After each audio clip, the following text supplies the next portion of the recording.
panawagan ko lang sa lahat ng mga parents dyan, kailangan maging responsable po tayo sa pag-aalaga ng ating mga dogs or cats. Kasi, pagka nagkasakit na yung mga alaga natin po sa aso, minsan, salit na ipapagamot natin, gawa natin ng paraan para gamutin sila. Ang kinabagsakan, ipapatapon pa o pabayaan pa nila. Ba't ganun? Ako, marami akong alaga, pero once na nagkasakit na sila, gagawa ko ng paraan. Dati, oo, dinadala ko sa vet. Sobrang gastos sa vet, aminado ako.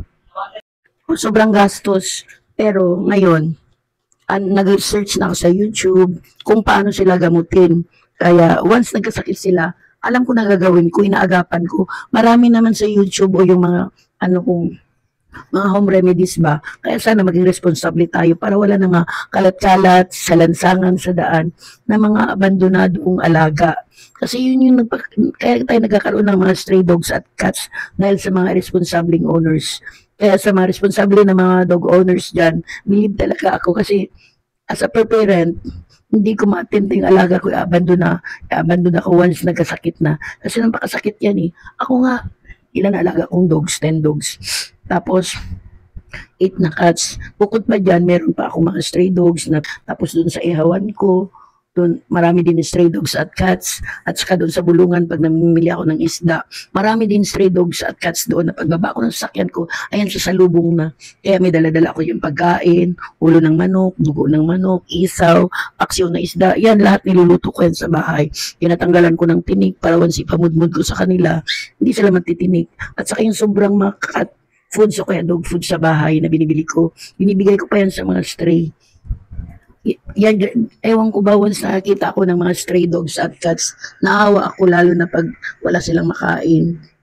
Noon pa talaga yan, kaya minsan naaway ako ng asawa ko, sabihin, wala kang kinikita dyan sa iyaw mo sa pagtitinda ng isda, napupunta lahat doon sa mga aso at pusa sa mga alaga mo. Kaya minsan yan ang dahilan ng pinag-aaway ng asawa ko. Sabi ko, wag mo na akong pakialaman sa gusto ko kasi yun lang naman ang kaligayahan ko eh.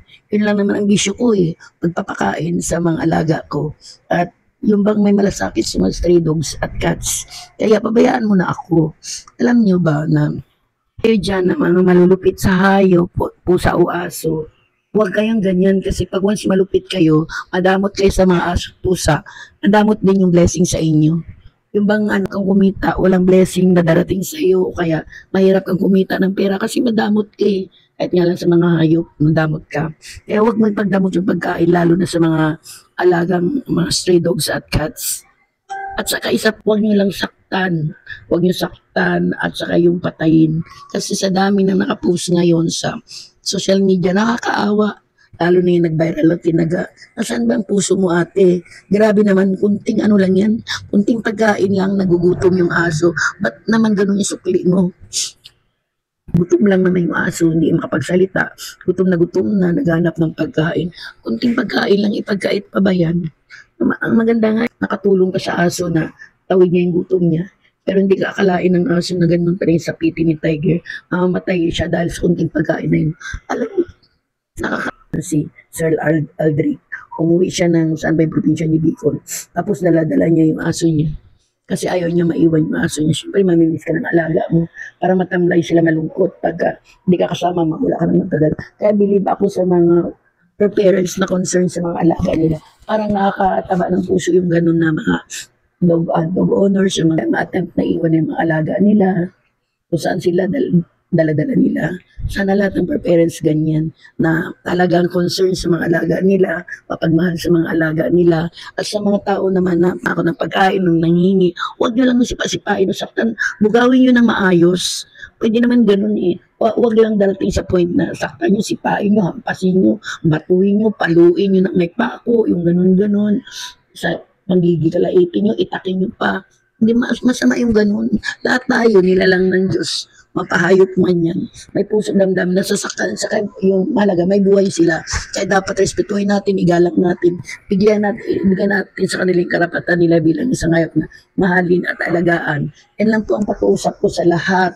Na parents ka man o hindi, dapat bigyan ng pagmamahal lahat ng mga stray dogs at cats. Sana po